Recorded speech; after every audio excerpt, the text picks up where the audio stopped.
नमस्कार प्रणाम बा आप सब भोजपुरिया भाई लोग के। आप लोग कैसन है हमके आशा ना पूरा विश्वास बा कि आप लोग जरूर खुश होकब जा। दोस्तों, महान व्यक्तियन में से हमन के कुछ गिनल चुनल महान व्यक्तियन के जानल जाला, लेकिन वो महान व्यक्तियन से परे भी कुछ लोग ऐसन होला जो महान काम करना और लोग उन्हन के जान ना पावला लोग, जे हमन के आस पास रहेला लोग, और जे महान व्यक्तियन से कई गुना अधिक महान व्यक्ति होना। तो चलिए दोस्तों, हम ऐसने महान व्यक्तित्व और महान लोगों के पास लेके चलत बानी जेके आप खुद लोग पहचानब, जान और उनकर सम्मान करब। आप खुदे पहचान के बताई कि वाकई में ये व्यक्ति कितना महान बाड़े।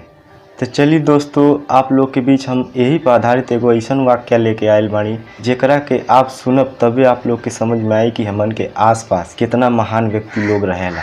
तो 2 मिनट का समय निकाल के दोस्तों ये वाक्य के आप लोग जरूर सुनब। दोस्तों, एगो महान विद्वान से मिले माधोपुर के राजा अइले। राजा वो महान विद्वान से पूछे न कि हमके ई बतावा कि इस संसार में केहू ऐसन महान व्यक्ति बा और वो महान हो के भी ओके केहू ना जानत होखे। विद्वान विनम्रता पूर्वक मुस्कुरा के राजा से कहलस कि जी राजन, ये दुनिया में हमन का ऐसन बहुत आदमी हवन जेके हमन का ना जानत बानी जा। दुनिया में ऐसन बहुत से लोग बाने जे महान लोगन से भी कई गुना महान हवे। राजन विद्वान से कहे ना ऐसन कैसे संभव हो सकेला। तो विद्वान कहेला कि हम ऐसन कई व्यक्तिन से मिलवाई जे महान व्यक्तियन से भी कई गुना महान हवे। और विद्वान वो राजा के एगो गांव में लेके गईले और गांव के रास्ता में एगो पेड़ के नीचे एगो बूढ़ा आदमी बैठल रहले। वो बूढ़ा आदमी घड़ा में पानी और कुछ रोटी खाए के रखले रहे। तो वो विद्वान और राजा वो बूढ़े आदमी से रोटी और पानी खाए के और पिए के मंगले, और वो बूढ़ा आदमी वो विद्वान और राजा के वो रोटी और पानी खाए पिए के दे देलस। और राजा और विद्वान इत्मीनान से वो रोटी और पानी के खाइना और पियना और कुछ देर आराम कैला के बाद राजा वो बूढ़ा आदमी के वो रोटी और पानी के दाम देवे लगल।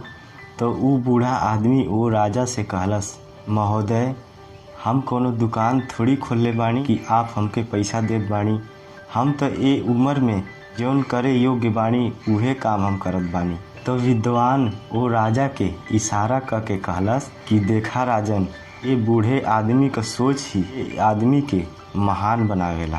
फिर इतना कह के वो राजा और विद्वान गांव में प्रवेश कइला। गांव में जैसे ही वो प्रवेश कइला, उन्हन के नज़र एगो स्कूल पे पड़ल।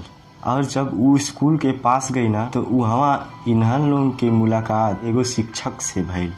शिक्षक बहुत आदर्श और सम्मानजनक तरीके से वो राजा और विद्वान से बात करे ना और उन्हन के एक जगह बैठावे ना।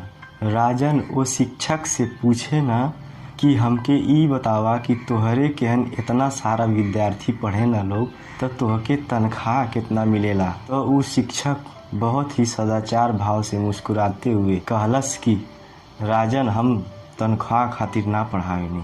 तो वो शिक्षक वो राजन से कहे ना कि राजन, यहाँ के पढ़ावे वाला शिक्षक ना रहना और हम देखनी कि यहाँ विद्यार्थियन के जीवन दाव पे लगल बा, ये वजह से हम ये गांव में मुफ्त में ही शिक्षा प्रदान करेनी। तब वो विद्वान वो राजा से इशारा करके कहेला कि राजन, आप तो आपके समझ में आई गई होगी कि दूसरे के खातिर जिए वाला व्यक्ति ही इस संसार में सबसे महान होएला।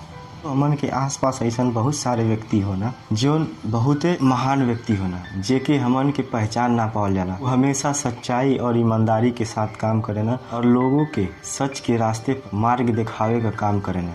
तो हमन में ई होखे के चाहिए कि हमन का वो इंसान के पहचान के इंसान के सम्मान करल जा, और काहे कि ऐसने व्यक्ति हमन के समाज के खातिर पथ प्रदर्शक का काम करेला और समाज के आगे लेके जाला।